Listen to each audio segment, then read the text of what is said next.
So your girl here has a rough sounding voice today. And it's so funny because I almost called you, Carrie, to say, like, hey, maybe we shouldn't record today because, I don't want this to be sounding off or just a little bit too rough vocally for the listeners. But you know what? My voice probably doesn't even sound as bad as it feels like, but it's just, isn't that so funny how, like, right away I'm like, oh my gosh, I don't want people to not enjoy their listening experience because my voice feels and to me sounds a little bit rough. But I don't know. What are your thoughts, Carrie? How's my voice sounding right now? Not To bad. me, I can barely detect a difference. And probably if you hadn't told me, I wouldn't have noticed that your voice is a little scratchy. Um, because I think we all think everyone's paying a lot closer attention to us than they actually are. Yes. Absolutely. And that's exactly what popped into my head when I was having this conversation with myself earlier today.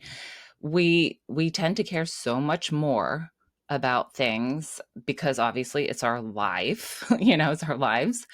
But in reality, you know what? Other people are worried about their own shit. Like they don't have time to care about what you are worrying about in the moment.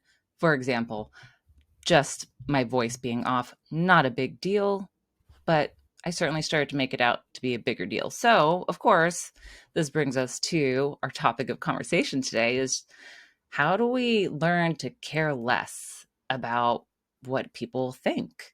And I know this is something like many of our topics that a lot of us can relate to. Definitely.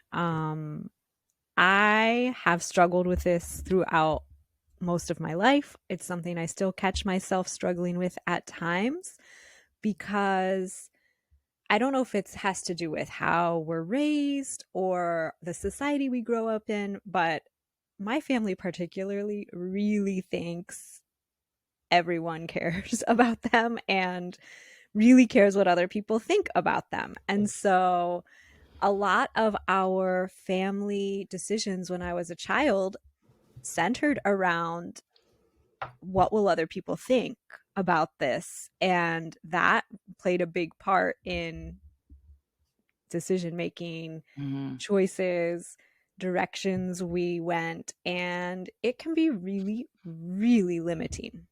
Yeah, absolutely. Yeah, I had a similar experience too, where, I mean, a lot of women can probably relate to this, where as a young girl, like it was important for me to be seen, not heard, and to always present myself appropriately. And my family is European, and especially my grandmother, she grew up in Germany, occupied France, and she was really a very stylish woman. She went to school for fashion, and so appearance was very important to her. And she also wanted to instill that in me, where, hey, you know what, you do the best you can to appear tidy, or just like a pretty girl. And so that for me was kind of an area where I started to really focus on, like, oh, is this dress or are these pants or whatever okay, or am I going to be judged? Like that's one area where I had a lot of confusion about my style, and it was a lot of pressure to me growing up when I was younger because I saw just how important it was to others in my family, specifically my grandmother, because of her fashion background. But I think it's also important too to realize that there's nothing wrong with us wanting to care about what other people think. Like that is hardwired within our biology, going back to our need for belonging, our need for belonging in a groups or a tribe, that safety, that connection. And so there's nothing wrong with it. It's more so, I think what we're talking about here is more so when it starts to impact how we want to live our lives, how it's holding us back from living authentically and true to ourselves. Exactly. Yeah, we all have that desire for acceptance and that fear of rejection. So for a lot of us, we do look outside of ourselves in order to receive that and see what the group or community as a whole sort of expects from us. But exactly what you said, Dominique, that it can become a little bit paralyzing or limiting to us if we let what others think stop us from taking healthy risks in our lives or making a change or moving forward. A good example that both of us can relate to is starting our own business. What are people Mm, going to think that I mean, I really did struggle with caring what people would think mhm, in important people in my life of leaving a stable, secure job, trying something so quote unquote risky because it doesn't have that traditional stability of a monthly paycheck and benefits and all of those things that we really value. And mhm. so putting those dissenting voices aside was really healthy and useful for me to move forward with this dream of having my own business. Absolutely. I 100% relate to that. I mean, as you know, through our conversations. But yeah, for me kind of the same thing because what I do in my coaching business with body work, nervous system regulation, it can be viewed as a little out there because our medical field especially is so tight on needing proof and seeing statistics and patterns because that's what gives a sense of control and certainty. And when it comes to everything with the body and the nervous system, there's still a lot to be learned. And so people look at it sometimes as maybe even being woo woo. And that was something where I was like, oh, I don't want people to think this of me. But yet, this is a very strong belief I have. And I've seen the changes that this work has brought into my own life. And I catch myself doing this still, caring what people think. I was having a conversation via WhatsApp with a friend the other night, and I said that I wanted to share a post that really resonated with me. It was about the nervous system. And I started to over explain myself because a part of me still thought, like, oof, this person might think I'm a little kooky because this is a very different field of interest in a way. And so that came up for me right away. And then then I sent another message and I was like, you know what? I'm sorry for apologizing. I'm not sorry anymore. Sorry. Like I was still apologizing. And they were laughing about it as well. And they were like, you know what? If somebody isn't into what you had to share, they're just not going to listen to it. That's all. I was like, yeah, yep, nothing horrible is going to happen. They're just not going to care or listen. And then if that's the case, those aren't my people. So it's something that I still do. And I can laugh about it now, though, instead of go straight into judging myself or shaming myself. I do think when we put ourselves out there publicly in a risky way, you are inviting people's, even if you're not intentionally doing it, with the internet, people think if you've posted something that you're inviting their opinion when maybe in fact you are not. Mm-hmm. And there are those people out there who just for whatever reason want to disagree with everything or somehow insult you or make belittle you because of an opinion you have. And I think that is, for me at least, a very strong fear I still have. And one of the reasons why I feel like it's really hard to put myself out there online. And it's not because of people who know me, it's because of people, essentially, I guess, the trolls out there who just are willing to say anything, be really hurtful and mean and belittling toward people just for stating their opinions. And like you said, we're so conditioned to think anything woo woo or too new agey feeling is Mhm. um not valid. And so we're always questioning ourselves when we're talking about anything that isn't scientifically proven, because that pendulum between the balance of art and science or logic and intuition has Mhm. gone way to the extreme of logic science, and we've Yeah. missed the art, the intuition part of it, and so we don't even value those things as a society anymore.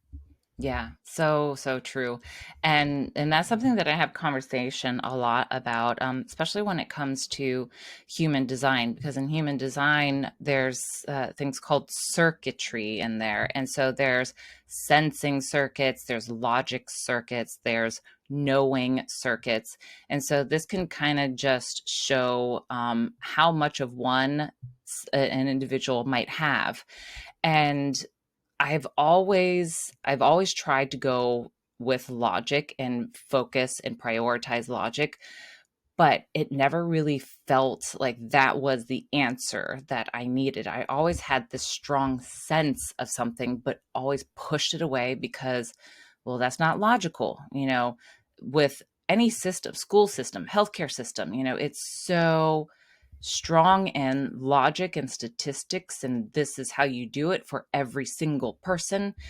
And in my chart, I am purely sensing circuitry. And so it gave me permission to explore a little bit more about the things that felt right to me. And even though I still struggle now about, not being able to show proof of something, I'm like, you know what? That's okay because it's not going to be for everyone. I can see the proof in myself and I can share that through my experiences and through my coaching lens with individuals who recognize that logic is not the only way to live life. And I think a lot of the process of caring less what people think is working on your own self worth, your self love that you have, and the worthiness that you are fully worthy because you exist. And that was something that I had to start to prioritize, was working on enriching and cultivating greater self-worth in myself, and lots of self here. But especially as someone who has projector energy, and you have projector energy as well, Karrie, one of the core challenges for projectors is self-worth, and how we tend to often look outside of ourselves for validation from others. And we see so deeply into others, but we fail to see that depth within ourselves because we're here for others. We're here for guidance and support. And so our lives are very much focused on the other. But that is where we can learn a lesson and gain wisdom of, you know what, we need to love ourselves first in order to be able to give the way we want to give to others. So, self worth and love has been an incredible journey for me when it comes to working towards caring less about what other people think. That's so interesting, because when I think about this whole idea around the lens of the Enneagram, the types that tend to maybe struggle a little bit more. I mean, obviously, as humans, we all can struggle of caring what people think because it's a human condition. But the three types that fall into the heart center of intelligence are the ones who might struggle a little bit more because they tend to care a little bit more about image. And it's just interesting because you were just talking about identity and self and love. And those are the big themes within the heart center to begin with. And so these types who are in the heart center, which are Enneagram types 2, 3, and 4, do tend to be a little bit more concerned about their image and how others perceive them. And each type has a different way of interacting with this. So for type 2, they really care about how others appreciate them or need them, that's of great importance to them. People who are type 3 really want to be admired by others, especially for their success and their accomplishments. And then people who are type 4 really want their image to be perceived as unique and special, not part of the crowd. They really want to be significant and stand out. And that's how they want to be perceived by others. So if these types aren't getting that feedback from other people, it can really throw them off, and they really do care what others think, even if, especially type 4, may act like they don't care what anyone thinks, but the outside perception of them is important to people who are part of the heart center triad.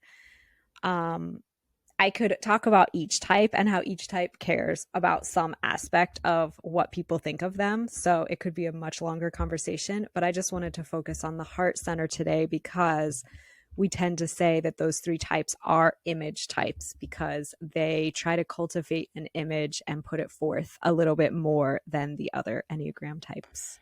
That absolutely fascinates me because when we're looking at the human design lens, the heart center, that's considered the G center and the will center, because human design, there's 9 centers split from being 7 center beings. So And there's 9 with Enneagram types. there, yeah, and there, Ooh. Sorry so to interrupt. yep, Anyway. that's like, yeah, right. Like there's the way it just comes together and complements. I love it. But I'm fascinated also to kind of see when it comes to the types you were just discussing, what their chart would look like. Because if we're looking at the G center and the will center, for example, the G center is where the energy for love, direction, and identity of self really lies. The will center is where our value and ability to bring resources to the material plane comes into play. So, for example, if someone has an undefined G center, they may struggle more with feeling lovable because of the challenge of having so much fluidity and change within who they identify as. I'm someone who has an open identity center, and I have the ability to identify with many different people and take on a lot of their interests and thoughts and beliefs. It's someone who can be very chameleon like. So when you're not fully strong in your own identity, that can leave you questioning, like, wow, okay, is this even right? Can I be loved? And so caring more about what people think can be a little bit more of a theme for someone who has open G center. Someone who has a defined G center where it's colored in, they might ask themselves if they can be loved for who they are. And so they have a strong sense of self, but the worry of not being loved for what they are and who they are is that little difference between having it open where it's just white in your chart or colored in. The will center, kind of the same thing, where only 12% of the population has a defined will center colored in. And this is where you have that sense of value and self-worth. So you have stronger sense of value potentially with it being defined. If it's open, which I have, you can question your worthiness and your value and work extra hard to try to prove yourself, which can lead to burnout. And of course, caring more so what people think because you want to show just how good you are and how worthy you are. So it's fascinating to kind of hear what you shared about those other types and the G center and will center in human design. Yeah, I mean, I think every week we comment about how fascinating it is to layer these two frameworks on top of one another, and what you can discover about yourself through the lens of each of them is really profound and has sort of changed the trajectory of our lives. Um, And so we just love sharing about it each week with all of you Hmm. as well.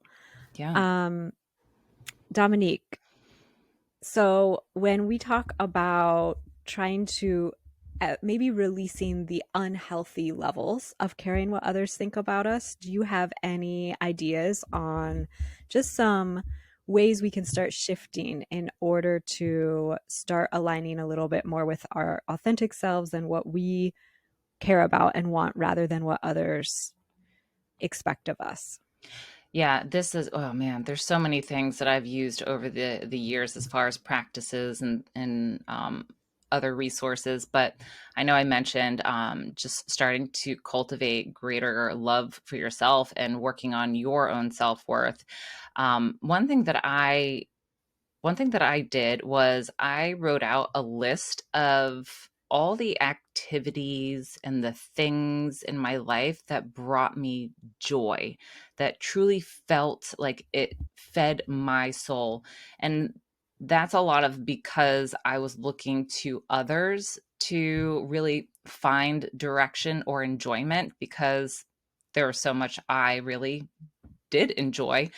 But when I sat down and I started to write about like, okay, you know what? I really like this kind of music. I really like these kinds of books.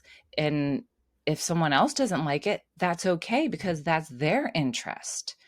And so just making that list of all the things that I enjoy, keeping it on hand and referring back to it as that reminder of like, okay, these are the things you like and it's great and it's fine to, look for advice or, other people's interests, but recognizing that I'm my own person by having this list was a reminder for me. And it may seem like super simple and like, what? How's that supposed to do something? But again, like from my place, I really struggled to have my own identity and to really know what it was that I liked, so I looked towards others. And so it was more of every time I had an aha moment where I was like, "Ooh, I would really like to do this more." I'd write it down and I just built upon this list. And I still have this list on my phone actually, and I look back at it regularly. And the work of just being able to accept that we are all so different and to honor that as well. And if I'm wanting others to accept me for who I am and to not judge me for what I am interested in, then I want to do the same for others. I want to watch my own judgment towards others that can creep up at times. For all of us, it does. And I want to be able to recognize, you know what? That's that person's interest and inner world. And that's okay because I would want them to be the same with me. So it's a lot of just that recognition as well, understanding the beauty of all of us being different.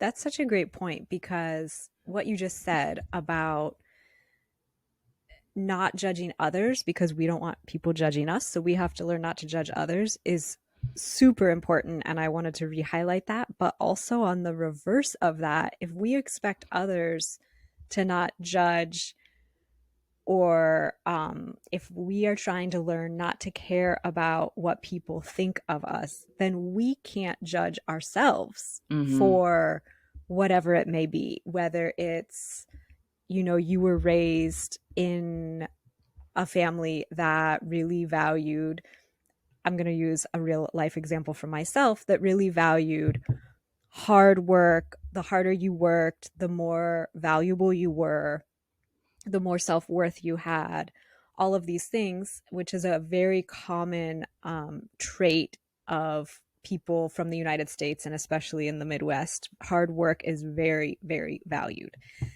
And as projectors, the work that aligns for our energetic level doesn't always look on the outside to be hard work Mm-hmm. because it's really hard for us to sustain that energy every day. And so I have, and I'm still going through the process of trying to not judge myself for not working a solid 8 hours every single day on my business. which I easily could do, but I feel horrible physically, energetically, mentally afterwards if I have a day like that. So I really just try to balance it out and work a few hours each day and then balance the rest of my time doing things that are energy giving and fulfilling.